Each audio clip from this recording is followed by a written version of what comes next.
సాక్షి TV ప్రసారాలను నిలిపివేయడం చట్టరీత్యా నేరం. సాక్షి టీవీ ప్రసారాల కోసం మీ స్థానిక కేబుల్ ఆపరేటర్ను వెంటనే సంప్రదించండి. డిటిహెచ్లో ఇంటర్నెట్లో కూడా సాక్షి టీవీ ప్రసారాలను వీక్షించవచ్చు. ఒకసారి నెల్లూరు వెళ్దాం. కలెక్టరేట్ వద్ద మా కరెస్పాండెంట్ లోకేష్ ఉన్నారు, మాట్లాడదాం. లోకేష్, చెప్పండి, ఏంటి మీ దగ్గర ఇన్పుట్స్? హరి, మొంతా తుఫాను ఎఫెక్ట్ ప్రభావం అనేది నెల్లూరు జిల్లా వ్యాప్తంగా ఉదయం నుంచే కనబడుతుంది. జిల్లా వ్యాప్తంగా కూడా వేకుజాము నుంచి కూడా వర్ష ప్రభావం ప్రారంభమైందనే చెప్పాలి. ఇటు ఆత్మకూరు, అదేవిధంగా నెల్లూరు, ఉదయగిరి, గూడూరు సంబంధించి ప్రత్యేకించి భారీ వర్షమే నమోదవుతుంది ఉదయం నుంచి. ఇప్పటికే పర్యాటక ప్రాంతాలైనటువంటి మైపాడు బీచ్ కావచ్చు, తుపిలిపాలెం, అదేవిధంగా కొత్తకోడూరు బీచ్లకు సంబంధించి ఇప్పటికే పర్యాటకులను ఎవరిని కూడా అనుమతించడం లేదు. అటువైపుగా కూడా ఎవరిని వెళ్ళనీయకుండా పోలీసులు కూడా చెప్తున్నటువంటి పరిస్థితి. ఇప్పటికే మత్స్యకారులను వేటకు వెళ్ళదని హెచ్చరించినటువంటి నేపథ్యంలోనే జిల్లా వ్యాప్తంగా కూడా 144 పునరావాస కేంద్రాల ఏర్పాటుతో పాటు కంట్రోల్ రూములు కూడా ఏర్పాటు చేయడం జరిగింది. ఎక్కడికక్కడ సముద్ర తీర ప్రాంతాల్లో ఉండేటువంటి నివాసాలు ఏర్పాటు చేసుకున్నటువంటి వాళ్ళందరినీ కూడా ప్రత్యేకించి అక్కడ సముద్రము ముంచెత్తేటువంటి పరిస్థితులు ఏమన్నా ఉంటే వారిని పునరావాస కేంద్రాలకు తరలించేటువంటి ఏర్పాటు కావచ్చు.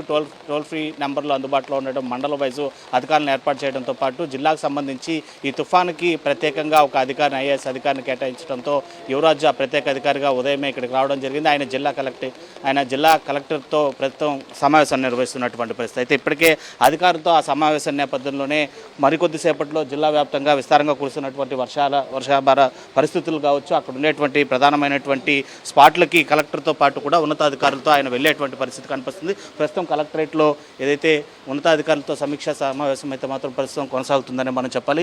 ఈ సమావేశానికి పెద్ద ఎత్తున అన్ని శాఖలకు సంబంధించినటువంటి అధికారులు కూడా హాజరయ్యి ఇటు ప్రత్యేక అధికారితో అదేవిధంగా కలెక్టర్తో కూడా సమావేశం నిర్వహించిన అనంతరం కూడా అధికారులు తిరిగి వెళ్తున్నటువంటి పరిస్థితి. మనతో పాటు అదేవిధంగా ప్రత్యేక అధికారి యువరాజ్ కావచ్చు, అదేవిధంగా కలెక్టర్ కూడా ఉండేటువంటి పరిస్థితి. వాళ్ళతో కూడా మాట్లాడించేటువంటి ప్రయత్నం చేద్దాం. నేను అక్కడికి వెళ్తున్నాను. ప్రస్తుతం అధికారులందరినీ కూడా అప్రమత్తం చేసి దాదాపు 1 అవర్ పాటు జరిగినటువంటి ఈ సమావేశంలో ప్రత్యేకించి ఈ మొంతా తుఫాను సంబంధించినటువంటి ప్రత్యేక జాగ్రత్తలు కావచ్చు, వీటన్నిటిపైన కూడా వాళ్ళు వివరాలను అధికారుల ద్వారా అడిగి తెలుసుకోవడం కూడా జరిగింది.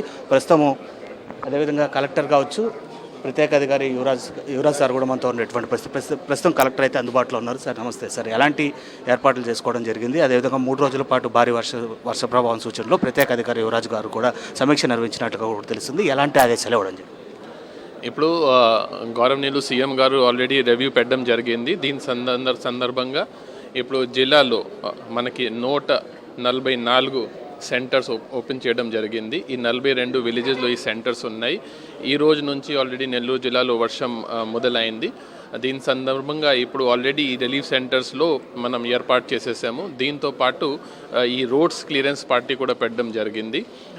పంచాయతీ ఏరియాలో కొన్ని లో లయింగ్ ఏరియాలో డ్రైనేజ్ క్లియరెన్స్కి కూడా మనం జేసీబీ పెట్టేసి ఆల్మోస్ట్ 70 లొకేషన్స్లో క్లియర్ చేయడం జరిగింది. ప్రస్తుతం మనం ఫోకస్ చేస్తున్నాము ఈ ప్రెగ్నెంట్ విమెన్ మీద, తర్వాత 75+ ఎవరెవరు పెన్షనర్స్ ఉన్నారు. సో ఈ రోజుకి 312 ప్రెగ్నెంట్ విమెన్ ఉన్నారు. అంటే ఈఓడి నెక్స్ట్ 1 వీక్లోనే ఉంది.